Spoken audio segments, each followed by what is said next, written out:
Good morning, friends. Today I will tell you about the new chapter, and the name of this chapter is Electricity. Electricity. Now, what this chapter say? Electricity. What this chapter say? Many types of the syllabus. If I go for this syllabus, so first of all, I will tell you about electric current. Now here, I will like to tell you about electric current. ये electric current क्या होता है? The second thing is we go for is the potential difference, and we can say about the electric current. So this one is the second part. Now if I go for the third part, we are going for Ohm's law. After that, if I can get for the fourth one, so go for the resistance and resistivity.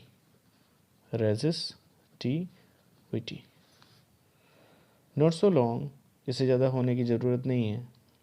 After this there are many types of the factors are coming जो कि affect करते हैं. Factors affecting. अच्छा, the factors which are affecting these types of the things we are discuss about that thing. And for the series combination, parallel combination of what? Of resistors. Got my point? And then after that, heating effect of electric current.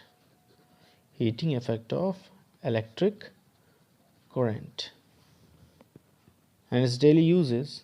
So last but not the least, power. So this type of the chapter is going to be explained, and I don't know, maybe I can explain it on 3 videos. So don't worry about it. If you see my 3 videos, everything is going to be clear. So not spend so much of the time. Before that, I would just like to start from electricity and electric current. So electric current, what do you mean by the electric current? So electric current is nothing. Electric current is a type of a charges. It is a type of charge. Maybe it is of two types. One we can say it is a positive charge. Another we can say it is a negative charge. So if I can say the charges is of two types, one is positive and one is negative. These two types of the charges, but there is some type of the circumstances. So these circumstances can say that if positive charge, just like if I can say the positive charge comes near the positive charge, they are not attracting, they repel each other. And if negative charge and negative charge is coming either, then this also can repel each other. And if I can say one is a positive charge and another is a negative charge, they can attract each other. Got my point of view? So by this way we can say charges are attracting each other. But if I go for atomic physics, if I certainly go for the atomic physics, so what will happen? If I go for the atomic physics, we have electron, we have a proton. So these two, electron always gives negative charge as we discussed earlier, and proton also gives another charge, that is a positive charge. So atomic physics can say कि electron में negative charge होता है and proton में positive charge होता है. Got my point?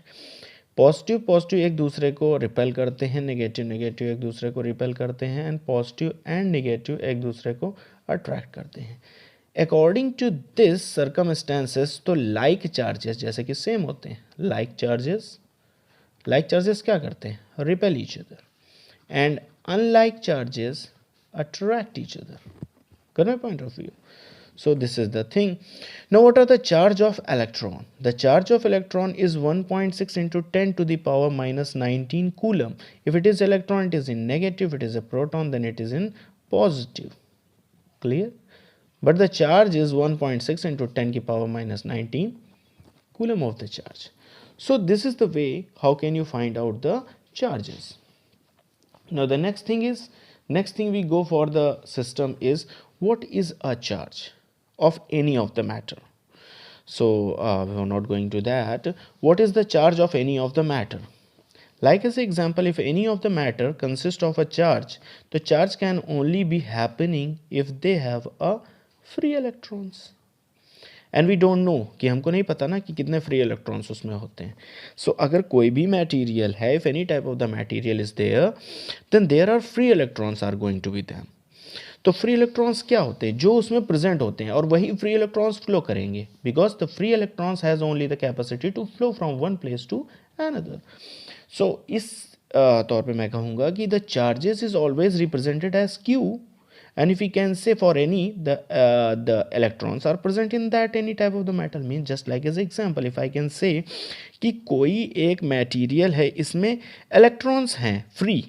कौन से? Free electrons हैं. अब इसमें कितना चार्ज फ्लो करेगा ये डिपेंड करता है इन इलेक्ट्रॉन्स पे. अब इन इलेक्ट्रॉन्स पे क्या डिपेंड करता है? एक भी इलेक्ट्रॉन हो सकता है, दो हो सकते हैं, तीन हो सकते हैं. तो जितने भी हो सकते हैं, we can say number of electrons. Like as example, the charge is in coulomb. If the electron is also in the coulomb and electron charge is also in the coulomb, we can say there are 4 electrons. So 4 multiplied by 1.6 into 10 to the power minus 19. So 16 into 4 into 10 to the power minus 19. Okay, got my point of view. So by this way we can say 6.4 into 10 to the power minus 19 coulomb of the charge are present in that one. Now it is correct now? Okay, so this is the tracking things. We have to already discuss about these things. Got my point? The next thing is going to be electric current. अभी क्या होता है, electric current को हम किससे denote करते हैं? अगर मैं बात करूं इलेक्ट्रिक करंट की मैं बात करता हूं, तो मैं इलेक्ट्रिक करंट की अगर मैं बात करता हूं, तो इलेक्ट्रिक करंट को हम लोग डिनोट करते हैं आई से. क्लियर? इलेक्ट्रिक करंट को हम लोग डिनोट करेंगे हमेशा किससे? आई से. और आई से डिनोट करेंगे तो चार्जेस का इस पर क्या रिलेशन है?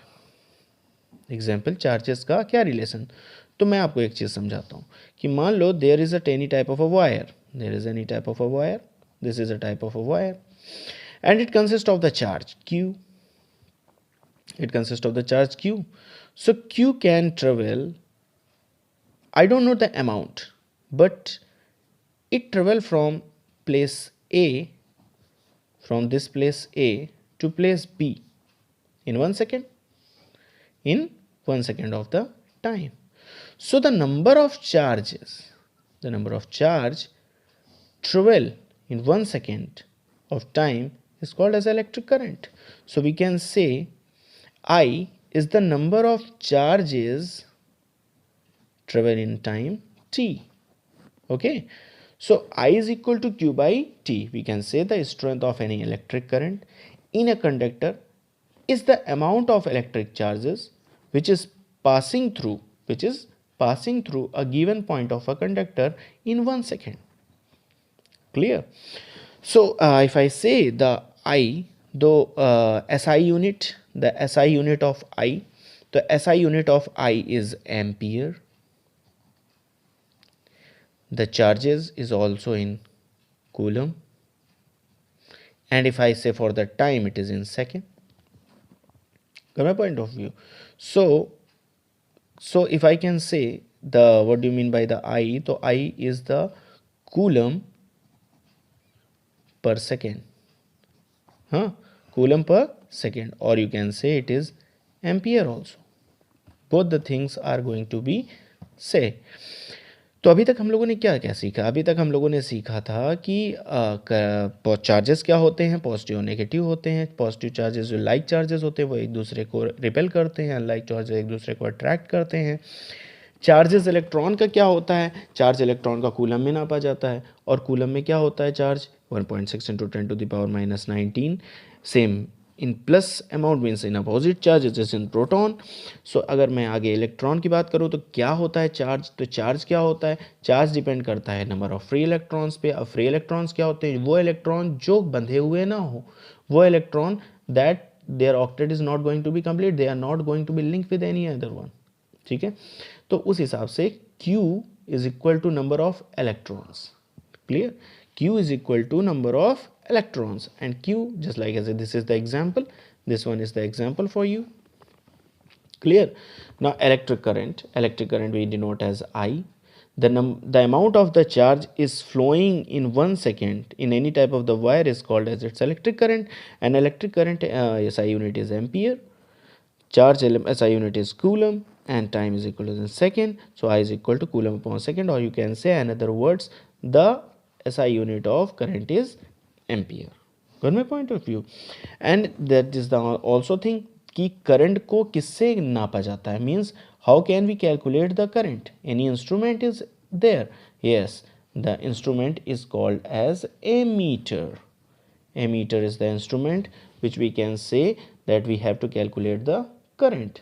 Got my point of view? So इस तरीके से हम लोग किसी भी चार्ज को बता सकते हैं.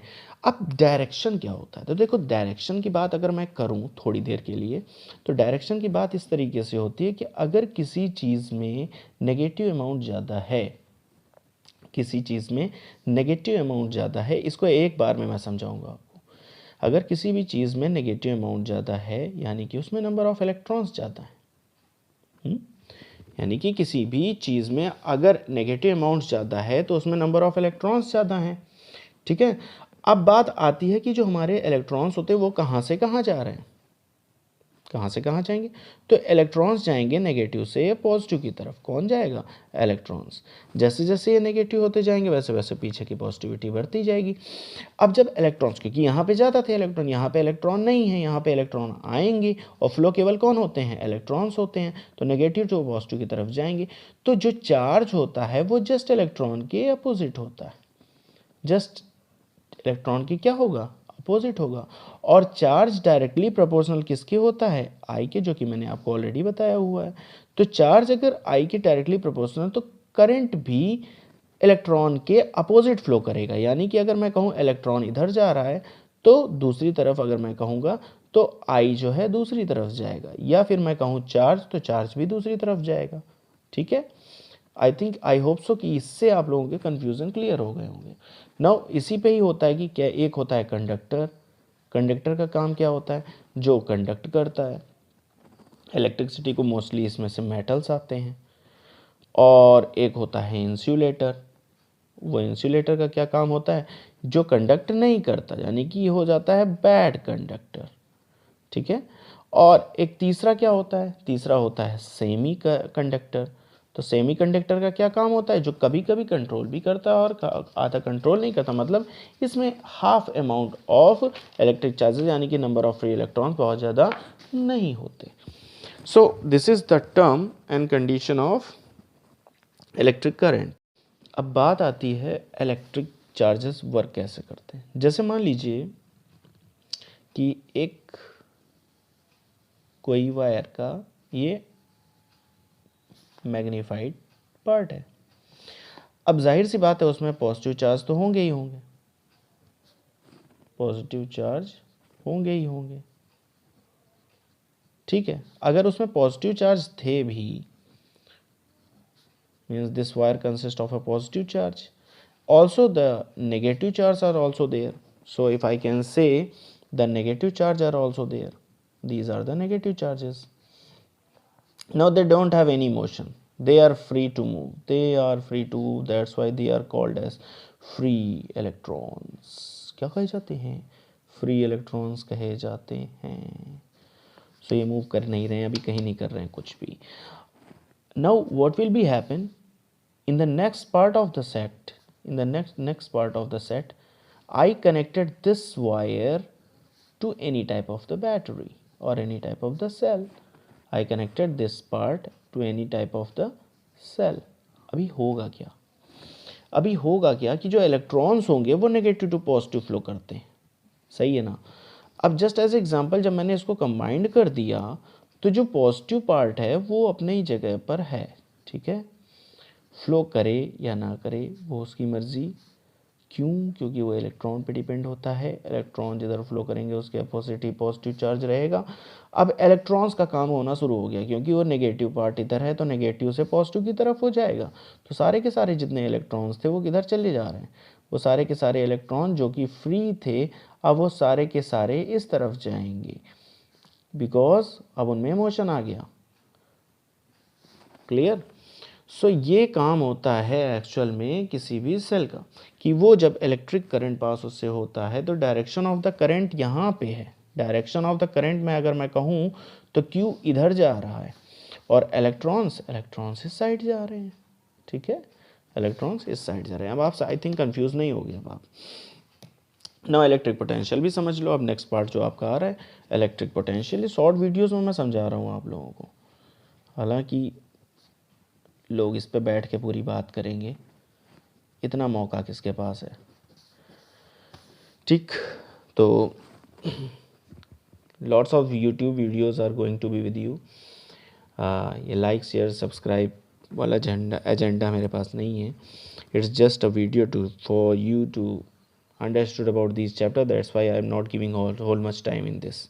बट आप लोगों की बेहतरी के लिए ये आप लोगों की चीज़ें आपके सामने रखूँगा। तो उन लोगों को पैसे कमाना होता है, इसलिए वो लोग ज़्यादा लंबा लंबा बनाएंगे, हमें लंबे नहीं बनाने हैं वीडियोस। तो शॉर्ट वीडियोस में बहुत चीज़ें समझा रहा हूँ। इलेक्ट्रिक पोटेंशियल क्या चीज़ होती है? पोटेंशियल का मतलब होता है कैपेसिटी, और इसमें कैपेसिटी क्या होता है कि ये जो पोटेंशियल होता है ये किसी भी चीज़ का पोटेंशियल होता है। लाइक एज एग्जांपल कि मैं एक चीज़ का पोटेंशियल है कि यहाँ से इस पॉइंट ए से वो पॉइंट बी तक क्या ले जा रहा है? क्यू अमाउंट ऑफ चार्ज ले जा रहा है, ठीक है। क्यू अमाउंट ऑफ चार्ज ले जा रहा। अभी मैं इलेक्ट्रिक पोटेंशियल की बात कर रहा हूँ। तो ए से बी तक ले जाने में, ध्यान से सुनना इस बात को, ट्राई टू अंडरस्टैंड। अभी मैं इसको हिंदी इंग्लिश दोनों में बताऊंगा। ए पॉइंट से बी पॉइंट तक किसी भी चार्ज को ले जाने में जितना वर्क डन हो रहा है, जितना वर्क करना पड़ रहा है, वो होता है पोटेंशियल। कि एक पॉइंट ए है, यहाँ पर क्यू चार्ज था, और बी पॉइंट है, यहाँ पे क्यू नहीं था। तो क्यू चार्ज को ए से बी तक ले जाने में जितना वर्क करना पड़ा, इसी को हम लोग क्या कहते हैं? Electric potential. और इस इलेक्ट्रिक पोटेंशियल को डिनोट करते हैं हम लोग वी से, जिसको हम लोग नाम लिखते हैं वोल्ट। तो वी का क्या मतलब हुआ? फिर इससे क्या मतलब हुआ कि वी का मतलब हुआ कि कितना वर्क करना पड़ रहा है कितने अमाउंट ऑफ चार्ज को ले जाने में, ठीक है। अमाउंट ऑफ चार्ज को ले जाने में पॉइंट ए से पॉइंट बी में जितना वर्क डन करना पड़ता है वही क्या होता है? Electric potential. अब पोटेंशियल डिफरेंस इसी के बारे में समझ लो, अभी समझ लो कि पोटेंशियल का जो डिफरेंस आता है वो क्यों आता है। पोटेंशियल डिफरेंस का मतलब अभी मैंने जो बताया कि ए से बी पे, मैंने बताया ए से किसी अमाउंट को बी पर ले जाने पर जितना चार्ज लगता है। लाइक एज एग्जांपल कि मैंने कहा कि there is a power house, ये एक पावर हाउस है। इस पावर हाउस से एक लड़का सौरभ है, उसके घर पर बिजली जाने में क्यों अमाउंट ऑफ चार्ज को ले जाने में वर्क लग रहा है, ठीक है। इसको W1 लग रहा है क्यू चार्ज को ले जाने में। अब सौरभ से अमन का घर बहुत दूर है, तो अमन का घर बहुत दूर है तो यहाँ से बिजली फिर से जाएगी और ए तक पहुँचेगी। तो जितना वर्क डन लगा उसको हमने W2 कह दिया, ठीक है। ये वर्क डन W1 यहाँ पर लग रहा है और W2 यहाँ पहुँचने में लग रहा है। तो W2 में कितना ज़्यादा वर्क लग रहा है W1 से, जो भी आंसर आएगा यही है तुम्हारा पोटेंशियल डिफरेंस। बातें समझ में आई? यही है तुम्हारा पोटेंशियल डिफरेंस। तो W2 से W1 के बीच में जितना डिफरेंस आया है, ये पार्ट, ये पार्ट जितना आया है उसी को हम लोगों ने पोटेंशियल डिफरेंस कहा है, ठीक है। सो पोटेंशियल डिफरेंस क्या बात हुई फिर? पोटेंशियल डिफरेंस का मेन मतलब होता है कि पोटेंशियल डिफरेंस अगर मैं बात करूं तो it is a type of a work. ये क्या होता है? इसको मैं अपनी लैंग्वेज में अगर मैं लिखना चाहूँ तो मैं कह सकता हूँ कि any type of the work, any work जो कि डन होता है, any work which is done in bringing a unit positive charge, एक यूनिट पॉजिटिव चार्ज को करने में जितना भी वर्क लगता है, कहाँ से कहाँ तक, फ्रॉम इन्फिनिटी, अब इन्फिनिटी का मतलब होता है any part, from any part to that point, जिस पॉइंट पे आप उसको ले जाना चाहते हो, that is called as the electric potential. Clear. अब अगर मैं कहूँ कैसे कैसे होते हैं, तो जैसे अगर मैं कहीं लिखा हुआ है 1 kV, तो इसका मतलब हो गया 10⁻³ वोल्ट, या फिर दूसरे वर्ड पे कह सकते हैं 10 में 3 लगा दो, 0, ठीक है। और अगर मैं दूसरे पार्ट पे एक और चीज़ कहूँ कि 1 मेगावाट क्या होता है, तो मेगावाट होता है 10⁻6 वोल्ट। उसके बाद बोला जाएगा 1 मिलीवाट क्या होता है, मिलीवाट, तो ये हो गया तुम्हारा 10⁻³ वोल्ट, उल्टा हो गया, 1/1000 हो गए। और कहा जाएगा 1 माइक्रो वोल्ट, तो ये हो गया 10⁻6 वोल्ट, ठीक है। ये सारे के सारे, और ये कैलकुलेट किस चीज़ से किए जाते हैं, फिर से बता रहा हूँ, इसको बात को समझ लेना, किस चीज़ से किया जाता है कैलकुलेट, इसको किया जाता है वोल्ट मीटर से। करंट को कहा जाता था एमीटर से, इसको किया जाता है वोल्ट मीटर से। इसी पे एक वर्क आता है इलेक्ट्रोमोटिव फोर्स का, इलेक्ट्रोमोटिव फोर्स। ये क्या होता है? इलेक्ट्रोमोटिव फोर्स को इस तरीके से समझो ना, आप लोग इतना हैवी मत लेना। इलेक्ट्रॉन को मूव करने के लिए जो फोर्स लगता है, it is called as electromotive force. तो जो भी वर्क डन हो रहा है किसी भी सेल में, क्या करने पर, टू मूव करने पर, किसको, एक यूनिट चार्ज को मूव करने पर, पूरे सर्किट में जो भी वर्क हो रहा है उसी को हम लोग कहते हैं ईएमएफ। क्या कहते हैं उसी को? ईएमएफ कहते हैं। तो इसी बेस पे इलेक्ट्रिक जो सर्किट होता है वो क्या होता है?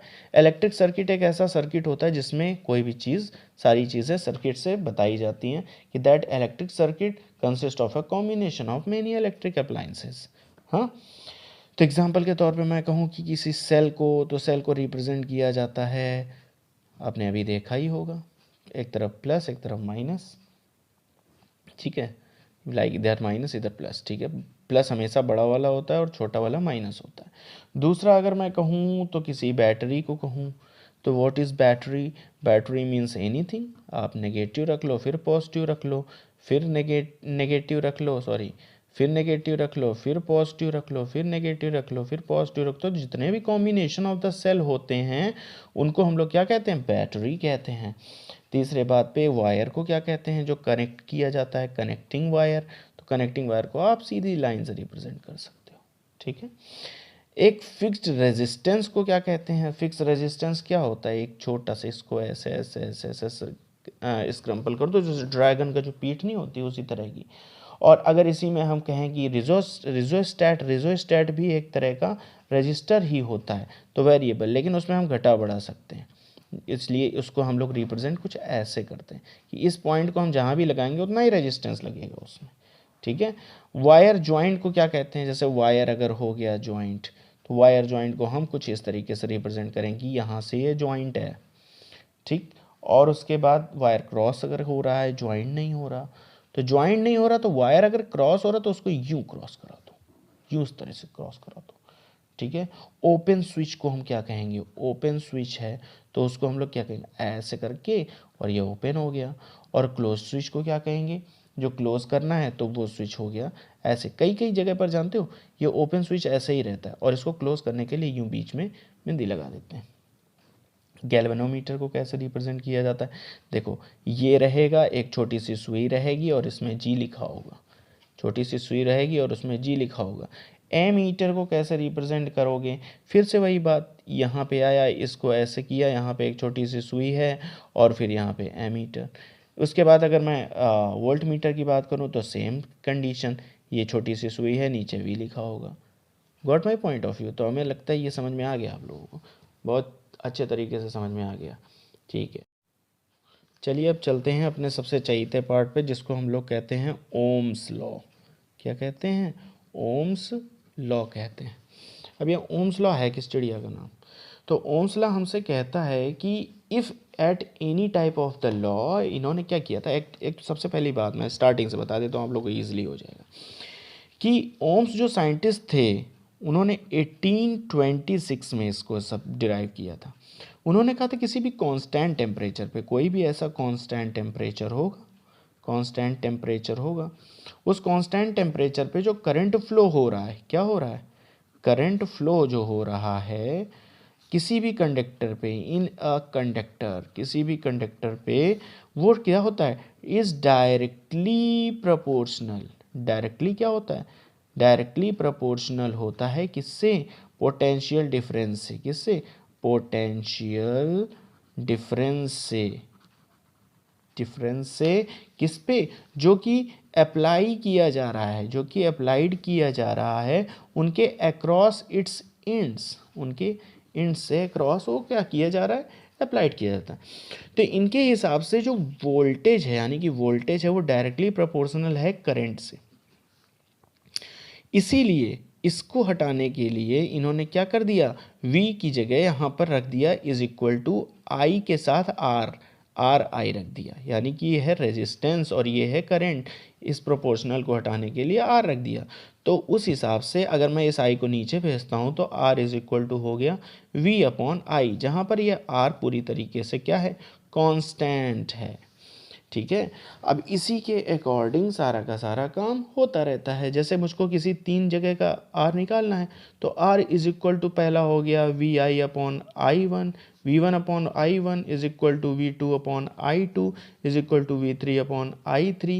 ये सारा का सारा वायर्स में एक जैसा ही रेजिस्टेंस रखा जाएगा अगर उसमें कोई भी मटेरियल चेंज नहीं किया गया तो।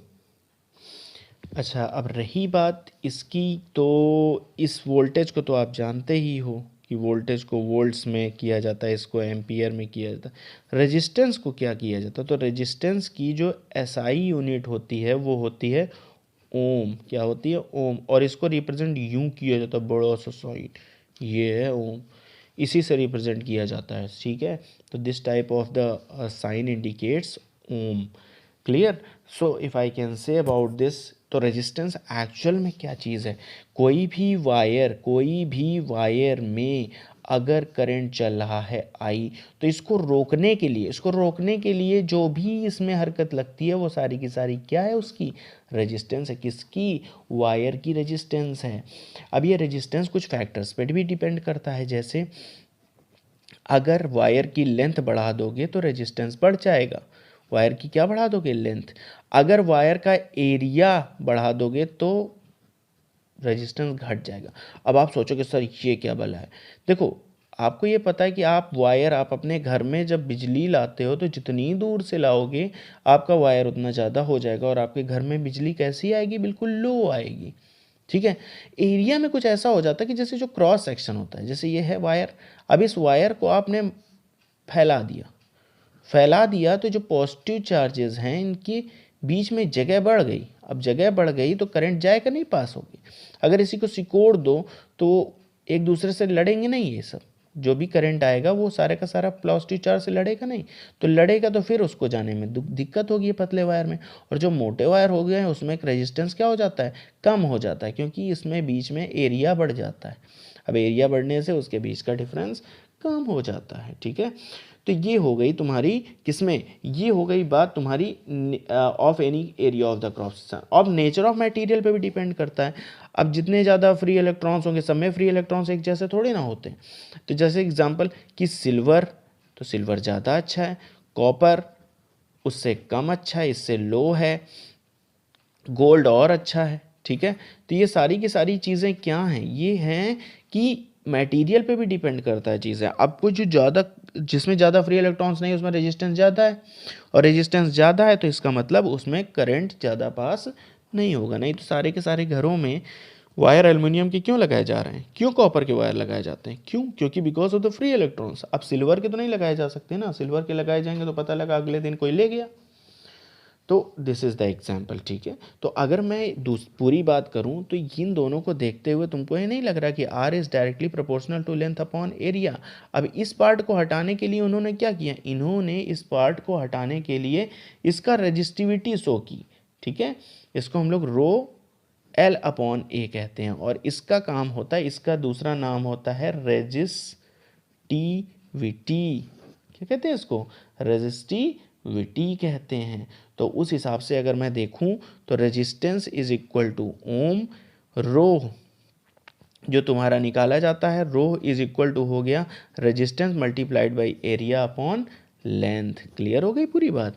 तो resistance multi rho is equal to resistance multiplied by area upon length. This is the fact what we have to say to you here.